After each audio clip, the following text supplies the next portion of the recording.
Alright, welcome to the channel. My name is Solid Cakes. Today we're going to be watching some Medieval Madness pinball action. I have recorded this twice, and I didn't feel like I had enough energy, so we're going to run it back after the coffee has hit my soul. I have a few things to discuss and disclose. Number one, I should have written those things down. Number two, welcome to the channel. I have run a few other channels, and I have ran a podcast. I was going to say successful podcast. I think success is in the mind of the beholder, and I think it's successful, so I'm going to run that back. I ran a successful podcast. I had 50 to 100 listens an episode. I think it started from personal friends and family, and then kind of branched out a little bit based on my social media non-presence. Boom! Those trolls got destroyed right there. I just realized how well that looked on a run back. Let me. I don't have my notepad. I know I'm old school. I like having a notepad on my desk. I have it over there right now. We're leaving that in. We're gonna do a bullet point. Number one, tilting. Number two, mic rust. And number three, we're going to treat the audience and talk about improvement, funny. I know what that means, and you do not yet. So to run this first, tilting in pinball, am I right? Nudging, tilting, whatever you want to call it. When I was a kid, I had Pokemon Pinball for the Game Ball Color.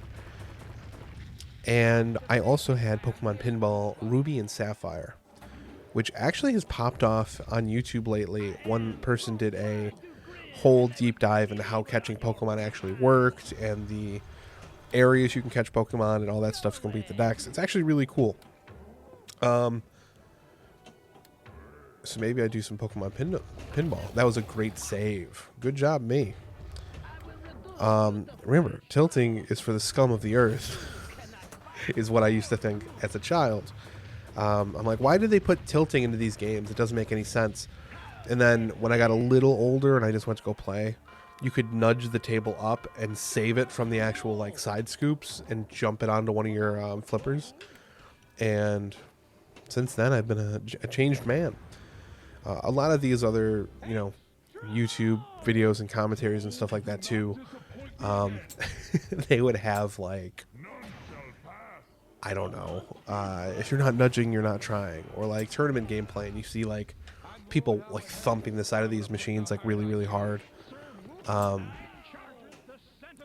mean, I really don't care about a virtual pinball machine, so I'm a tilt. It happens from time to time, and if I'm a little angry about losing a ball, maybe I tilt it out and just nullify the score. What's the difference? What is the difference? I really like this table. I really, really like Medieval Madness table. There's something satisfying about destroying the castle, just like an Attack from Mars, where like there's like a deep satisfaction from destroying the flying saucers to advance the game. That's really fun to me. I really, really enjoy it. I also like a few things about virtual pinball that you may not receive in real life, like tabletop pinball, I guess you'd call it. Number one is I can tilt guilt-free. Example, right? My local pinball hall, which is a little bit away, but whatever, is the Galloping Ghost Arcade Pinball Hall in Brookfield, Illinois, home of the largest selection of arcade games in the world. They probably have like 20, 30 pinball machines in a separate location down the street.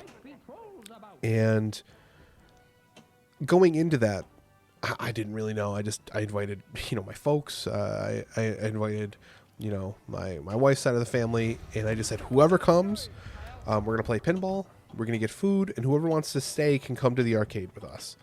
And it was a really fun time. And this machine, I guess there's a remake where it's like a color screen, and some of the things are updated, and like they have one.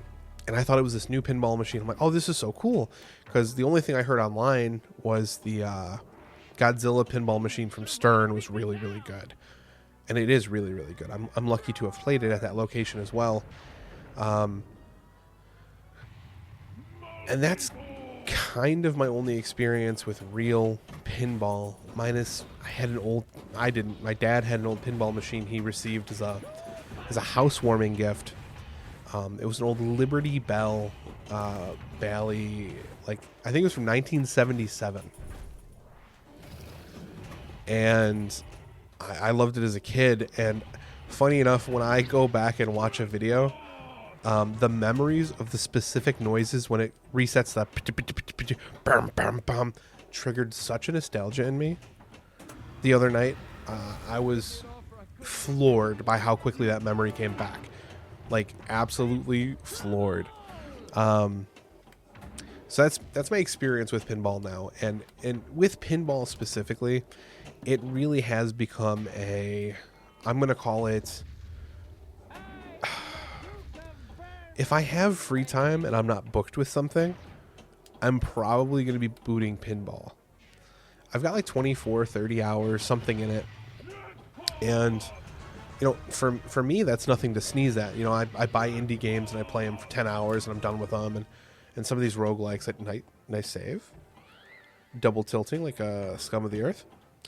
I'm just going to talk through the pause. This was me definitely doing something for work. Self-snitching, self-reporting here. My previous high score is 44 million. We're going to see if we can top that today. Spoilers, we do. I really like pinball. It's really fun. There's also something that kind of sparked it off as well, is I'm waiting for a game to come out. It's called Mugenics, and I'm definitely going to be posting videos about Mugenics. It might be cat highlights. It might be, I don't know what.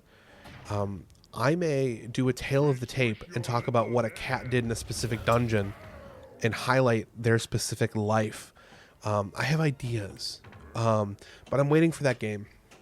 And the creator, Edmund McMillan, discussed pinball in a few of his interviews, talking about what machines he has, or like, I think the line that got me specifically is like, someone asked about his success with Isaac, The Binding of Isaac, and it was like, he said something to the extent of like, I'm just happy I can ball out and afford, you know, pinball machines, and he's happy he can afford that lifestyle. And I was just kind of like, yeah, that would be pretty sick. That is pretty baller. That would be pretty sick. I'm not gonna lie. Click, wiggle mouse, and continue. That's where I'm at now with pinball, and I really, really enjoy it. And you know, I mentioned before, I'm shaking off this mic rust. I've ran a podcast in the past, and I've said that before here, and I really, really enjoyed it. Just like I enjoyed uploading YouTube videos, but I didn't really like the grind of daily. My past watching and uploading is through the mentality of a Call of Duty commentator, which, if you're young enough, you won't know, which is crazy to think about.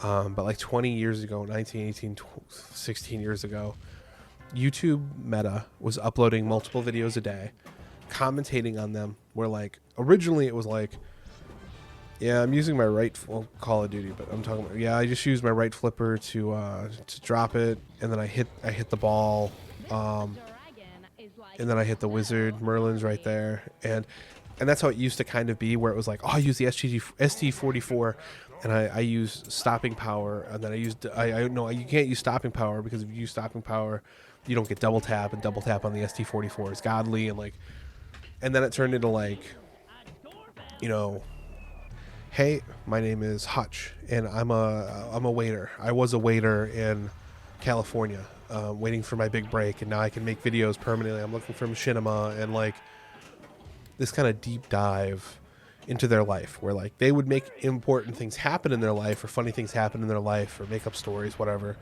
to make an entertaining video, to hook these, obviously kids. When I was a kid, people were doing this, to watch their videos or whatever.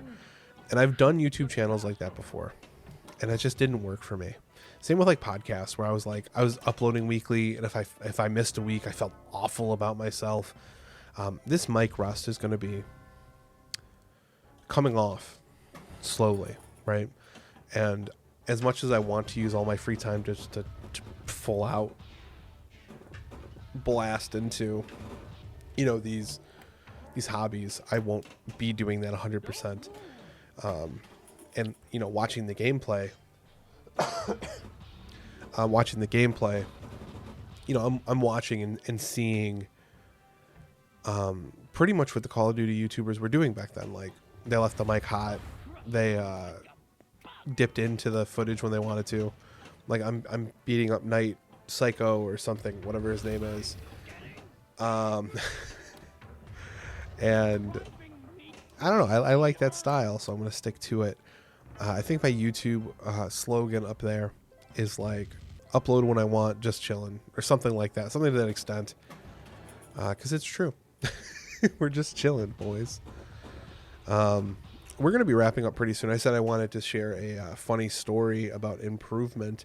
I did work at a home improvement store. I can say the name of it, but I just would prefer not to. But they had these phones, these Zebra phones, and there was a walkie-talkie button on the side of it. And all the managers would hate when people would like leave the walkie-talkie in their pocket, and like something would hit it, and it would just like, I don't know, like on the on the overhead or whatever. So I would just like, I'd hold the button down, and then I would smack it on something like pop, pop, pop, pop, pop. They hated it so much. They hated it, but they treated me like kind of garbage. So I would take a cart and then like xylophone it like, and it was the funniest shit I've ever done, at least at that store anyway. I think we're wrapping up here. I want to thank you if you've watched this, and if you haven't, and this is just me in the future, it was dope. This has been fun. ZRH taking the first spot on the local cab. Well, that is going to be it, my dudes. I hope you have a wonderful day, and remember to, I don't know, be a good person or some shit. Later.